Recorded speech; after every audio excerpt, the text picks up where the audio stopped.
Кыргыз эли курама эл эмес. Кыргыз эли түптүү 2200 жылдык тарыхы бар нарктуу эл. Ошону менен бирге Курманжан чыккан элден оондор чыккан эмес, чыкпайт дагы. Урматтуу депутаттар, абдан көп апрель-июнь окуясында жабыр тарткандардан арыздар, өзү адамдар келип мага кайрылып атышат.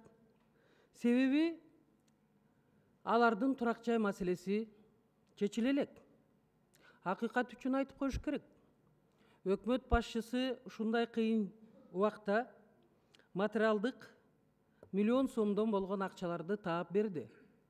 Бирок жарадар болгондор бүгүнкү күнгө дери 7 апрелдеги июнь окуядагы ушундай чоң трагедиядагы биздин жарандар турак жайсыз жүрүшөт.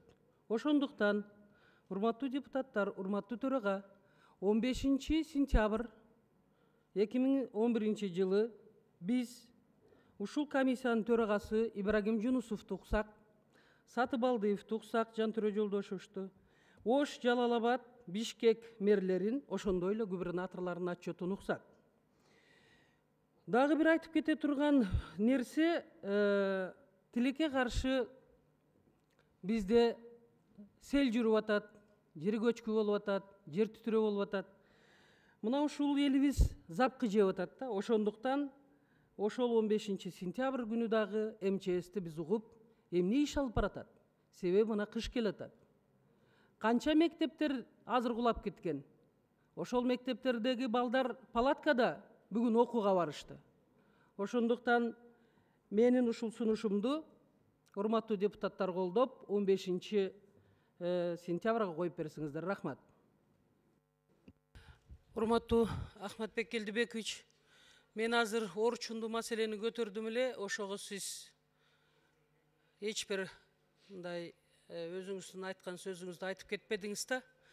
Чынында эле апрель окуясында, июнь окуясында жарадар болгон жарандарыбыздын турак жай маселеси чечиле элек. Мына ошол инсандар абдан көп. Бая комиссиянын мүчөсү болуп калган экенмин, мага көп кайрылып атышат.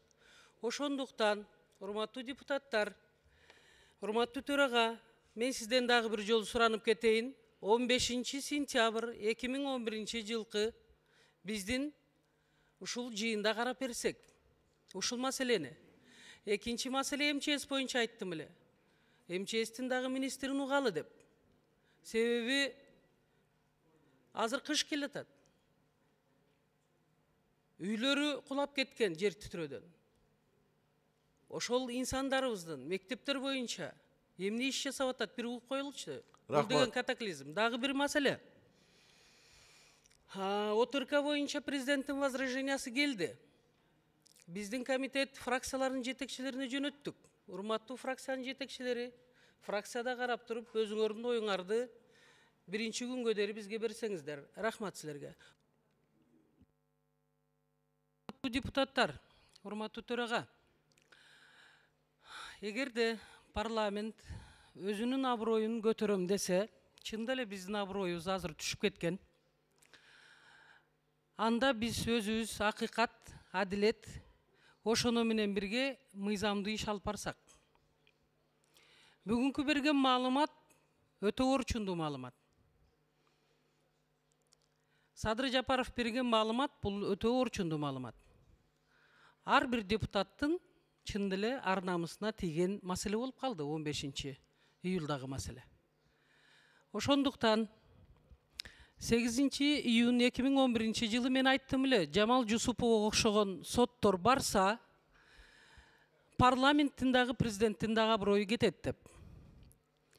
Мына ошол Жамал Жусупова мына трибунада туруп алып айтып атат. Мен ошол ДТП боюнча дейт. Мен караган эмесмин дейт. Сиз алмаштырып атасыз, дагы бир Жамал деген судья бар эле деп. Азыр мен айтайын дегеним, Ахматбек Келдибекович, Кыргызстанда бир жаран, эгерде кандайдыр бир кылмыш иши болобу, жарандык иши менен соттон запкы жебеген бир адам жок. Ошондуктан азыр жазылган табло менен барыбыз сурообузду берсек,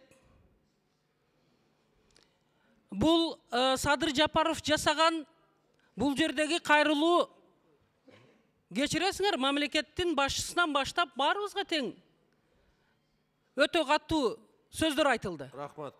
Чектелбесек, баарыбыз берсек болуптур, выступленияны алып салалы. Суроолорду берип туруп, анан Ахматбек Келдибекович азыр Токтогул Туманович айткандай, анан кийин жыйынтыктап туруп комитетке берели. Менин сунушум ушундай. Жылдыз Айтбаевна, мындайда сиз айткандай ошол Совет судьяга мүчө болгондорду чакырып алганга бүгүн мыйзам жол бербейт экен. Биз өткөндө сиз дагы чыгып айткансыз, биз комитетке тапшырма бергенбиз. Мыйзам даярдагыла ошол критериясын коюш керек. Анан эртең Эшматов Ташматовга жакпай калыптыр деле атазвать эте берсек болбойт. Ага критерия киргизиш керек. Двойной гражданствосы барбы? Сиз айткандай добросовестный эмеспи? Ушул окшогон критерияны мыйзамга киргизип, парламенттин укугу болуш керек. Совет судьянын мүчөлөрүн талкуулап, фракция эмес, комитет эмес, палатадан талкуулап ошону атазвать эткенге бизде мүмкүнчүлүк болуш керек. Азыр ошол мыйзамды жазып киргизсе бизде мүмкүнчүлүк пайда болот, Жылдыз Айтбаевна. Үчүнчү микрофон.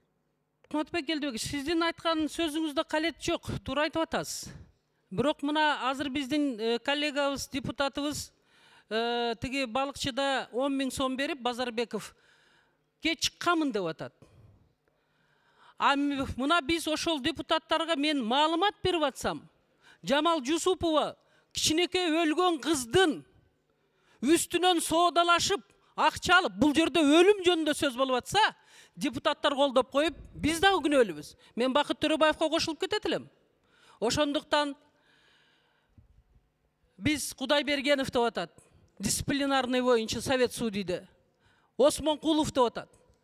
Канча депутаттар кол коюп жөнөтсө, депутаттарды мына ошол Совет судыйлар тоготпой баратат. Дагы бир жолу кайталап коеюн, урматтуу депутаттар.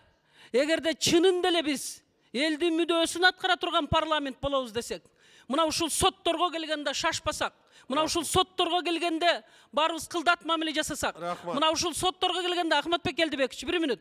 Сотторго келгенде биз таза сотторду тандап бергенде гана президентке дагы, сизге дагы, Ахматбек Келдибекович, бизге да эл ыраазы болот. Рахмат. Урматтуу депутаттар, сүйлөшүп алсак, процедурный болбосо мен өчүрөйүн. Сөз бүтпөйт экен. Мен сизге эмес, общий айтып атам. Процедурный ортоңку микрофонго чыккандан кийин процедурный маселени көтөргүлө. Көтөрбөсөңүздөр, капа болосуздарбы, мени жаман көрөсүздөрбү, мен регламенттин негизинде алып барсам. Үчүнчү микрофон. Мейли, процедура боюнча болбосун, бирок ошондо дагы 8 июнда мен чын деле жүрөгүм аябай ооруп, ушул жерден чыгып кеттим. Сиз дагы мени депутаттык укугумду тебелеп туруп, менин берген сунушумду добушка койбой койдуңуз. Эмне деген сунушту? Мен айткамын, ошондо депутаттар кайрадан Жамал Жусупованын кандидатурасын кайрадан карап чыксын, ушуну добушка коюп койсоңуз деп. Эми мындай экен да, Ахматбек Келдибекович. Биз факты бир дагы маселени мен көтөрбөйм. Факты баргана жерде мен ушундай ортоңку микрофонго чыгамбы, же сөз сурайымбы, ошол айтылат да. Анан ошондуктан биз өзүбүз момундай бир туңгуякка келип, анан чынында эле элдин алдында кичине элдин үмүтүн актай албай атабыз да. Рахмат. Рахмат. Урматтуу Садыр Нуркожоевич, менде 2 суроо. Биринчиси, Кыргыз Республикасынын судьялар кеңеши тарабынан келген 8 судьялардын биринчиден тизмесин, экинчиден алар жөнүндө маалымат алдыңар беле? Маалымат алсаңар, эмне үчүн ошол маалыматтарды депутаттарга таратып берген жоксуңар? Бул биринчи суроом. Экинчи суроом, ушул Жамал Жусупова жөнүндө мен сизге бир эмес 2-3 жолу айттым эле. Жамал Жусупова деген сот менен мен өмүрүмдө эч ким менен соттошкон эмесмин. Канча журналисттер жазат, эми укмуштуудай нерселерди бирөөсү туура эмес жазат, ага дагы көңүл бурбайм, мейли эми журналисттер жаза берсин деп. Же болбосо ошондой жазышат, бир киши менен соттошкон эмес элем. Ушул кызыбыз каза болуп, ошондо мен биринчи жолу ошол Иним Африкада иштеп, мен өзүм представители болуп, сотко катышып Жамал Жусупованын жасаган иштерин өзүмүн жон теримен өткөргөн элем да. Анан ошол жөнүндө айтсам, сиз ошол маалыматты билип туруп комитеттен Жусупованы өткөргөнсүңөр да. Мына ушул эки суроого жооп берип койсоңуз. Урматтуу Жылдыз Жолдошова, сурооңузга биринчи сурооңуз бул маалымат таркатылды беле, берилди беле дегенге Туманов айтып аткандай резюмелер берилген. А калган трудовой книжкасынын копиясы жана башка бир топтогон пачка документтер берилген эмес депутаттарга, бирок маалыматтар болгон маалыматтар толугу менен берилген. Каерде иштеген, кандай иштерди караган, эмне кылган деген. Экинчи, Жамал Жусупова боюнча сиз чалгансыз, маган билем, чалгансыз. Бирок мен башка сиз чалгандан кийин Совет судьяга мен эч убакта чалган жокмун, себеби менин андай укугум жок. А Жамал Жусупованы болсо, ал сиз биз комитеттен өткөн кезде анын үстүнөн арыз келген эмес бизге, келе элек болчу. Комитеттен өтүп атканда өзүңүздөр билесиздер, мына сессияга азыр алып чыгабыз деп атканда 2 саат мурун, 3 саат мурун кандидаттарды бергенсиңер, сотторду тандап алуу кеңешине. Биз оперативдүү түрдө карап, анан кийин палатага алып чыкканбыз. Мына СДПК фракциясы 2 саат калганда акыркы кандидатын берген. Данияр Ильичтин кандидатын чакырып алып, ордуна Шамарал Майчиев деген кандидатты берсе керек эле. Ушундайлар болгон. Ошон үчүн сиз менин суроомду түшүнбөй калдыңыз окшойт. Менин суроом мындайда, мына ошол Совет судейден келген соттордун тизмесинде алардын басып өткөн жолун эмес, алар жөнүндө кандай маалымат бар? Терс, оң. Мына ошол боюнча айтып атам. Анын резюмесин сураган жокмун. Мен түшүндүм. Ал эми Жусупова боюнча мен сизге звонт этпей кирип, өзүңүздүн кабинетиңизге кирип туруп айтканмын. Анан өкүнүчтүүсү, ошол Совет судейден келген 8 сотторду, ошол сотторду тандоо боюнча кеңешине мүчө болуп, мисал үчүн биз алдын ала көргөн жокпуз. 8-июнда жыйында бизге таратып бергенде ушул жерде отуруп мен мисал үчүн көрдүм.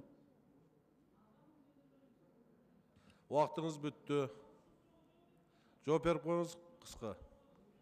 Эми Жылдыз Жолдошуна биз эми тигил айтып атат, бул айтып атат деп эле кулатып салганда эми бул мыйзамга туура келбей калат да. Биз менин оюмча да мыйзам кандай жазылган болсо ошол рамкадан чыкпай баардыгыбыз иштешибиз керек. Ал сиз Жусупова боюнча айткансыз. Бирок ошол моментте арыз түшпөсө мен эмне кылышым керек аны? Ага чейин азыр ага чейинки келген 8 судья боюнча маалыматтар болгон, бардыгын таркатып бергенбиз. Биз СМБдан, прокуратурадан алган маалыматтарда эгерде ушундай нарушениясы бар десе ошолордун таркатканбыз. Эгерде нарушениясы жок деп таза келген кандидаттардыкын таркаткан эмеспиз. Рахмат. Биринчи микрофон комитетке бере бериңиз. Секунд. Ахмат Бекелдиевич, биздин комитетке жөнөткөндүн кереги жок. Бекешев ушундай сунуш киргизди эле. Себеби бул жерде мына антикоррупционный тиги правопорядок боюнча карай беришсин. Биринчиден, экинчиден 14 соттун тизмеси келиптир. Ошону дагы депутаттарга таркатып берип койсоңуздар. Рахмат. Келген күнү фракция жетекчилерине комитетти тийиштүү комитетке келген күнү жазып бергем. Депутаттарга фракция жетекчилери жеткизгиле.